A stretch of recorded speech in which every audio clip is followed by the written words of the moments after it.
అది ఫిబ్రవరి 23, 2002 హైదరాబాద్. ప్రత్యూష అనే ఒక 20 ఏళ్ల అమ్మాయికి ఒక డైరెక్టర్ కాల్ చేసి తను నెక్స్ట్ సినిమాకి హీరోయిన్గా తనని తీసుకుంటున్నానని, ఒకసారి మాట్లాడాలని ఆఫీస్కి రమ్మని ఆ డైరెక్టర్ అడిగారు.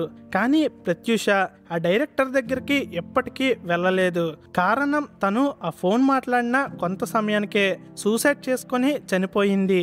ఆ రోజు తను ఆ డైరెక్టర్ని కలవడానికి వెళ్ళుంటే తన లైఫ్ చేంజ్ అయ్యి ఉండవచ్చు. ఒకవేళ అదే జరిగితే నితిన్ నటించిన జయం సినిమాలో సాదా ప్లేస్లో ప్రత్యూష ఉండేది. అసలు ఈ హీరోయిన్ ప్రత్యూష ఎవరు?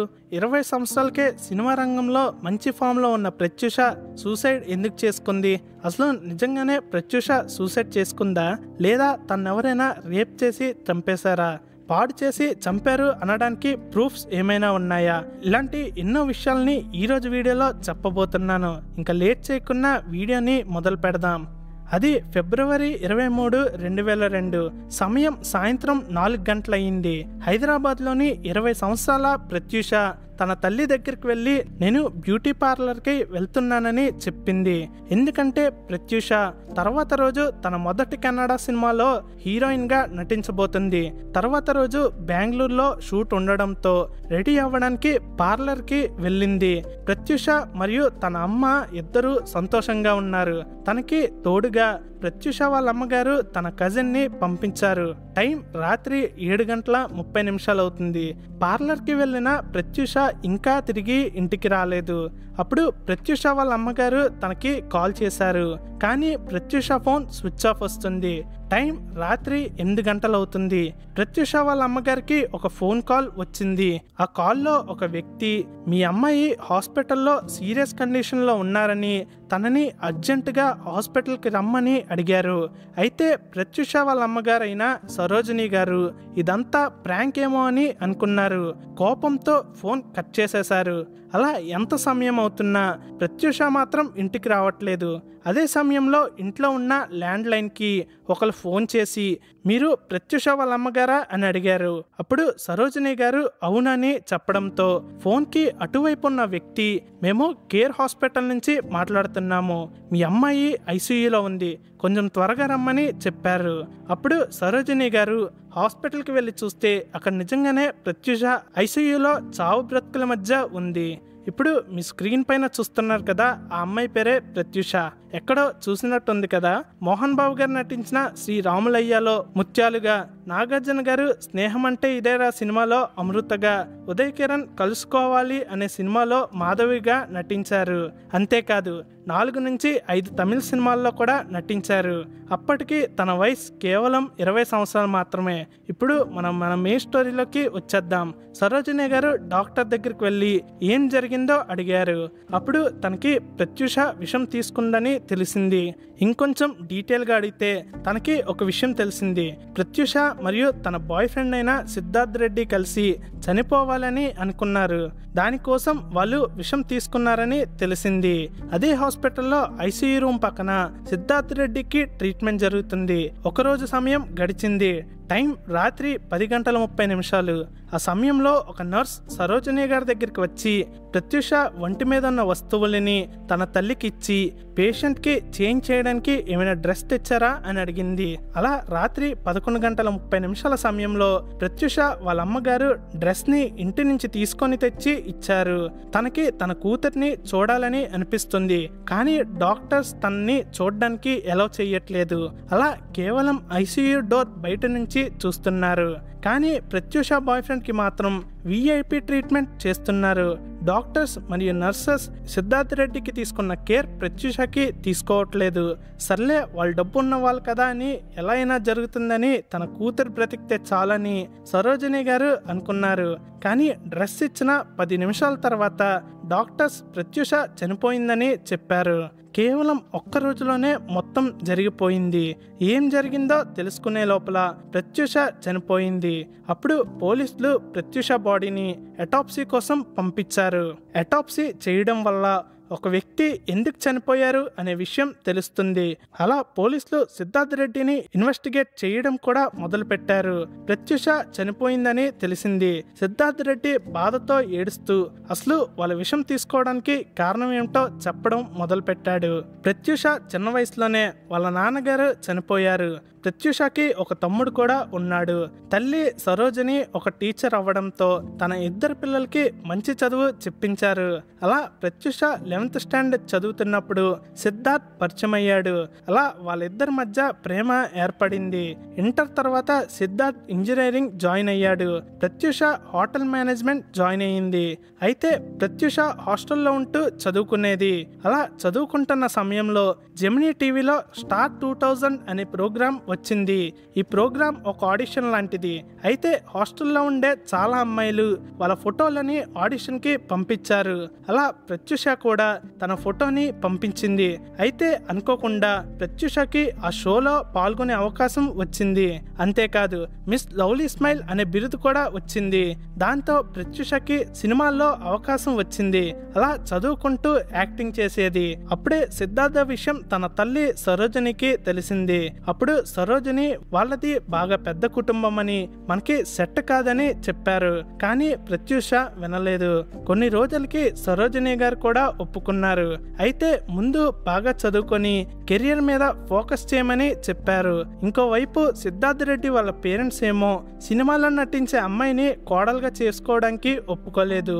ఇంట్లో ఎంతకీ ఒప్పుకోకపోవడంతో సిద్ధార్థ్ రెడ్డి ఒక తప్పు డెసిషన్ తీసుకున్నాడు.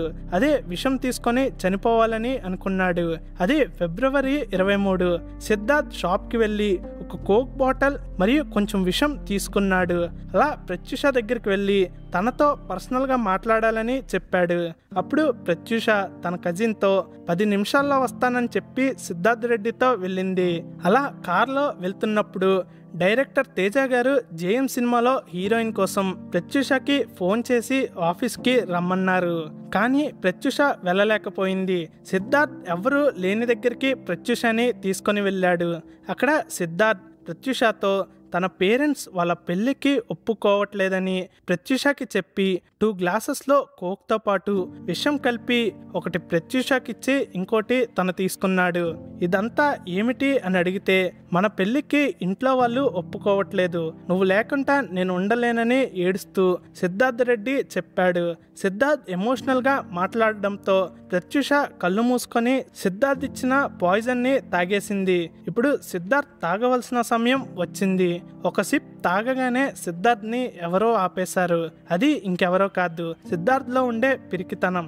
సిద్ధార్థ్ తన డెసిషన్ని మార్చుకున్నాడు. కొన్ని నిమిషాల్లోనే ప్రత్యూష స్పృహ కోల్పోయింది.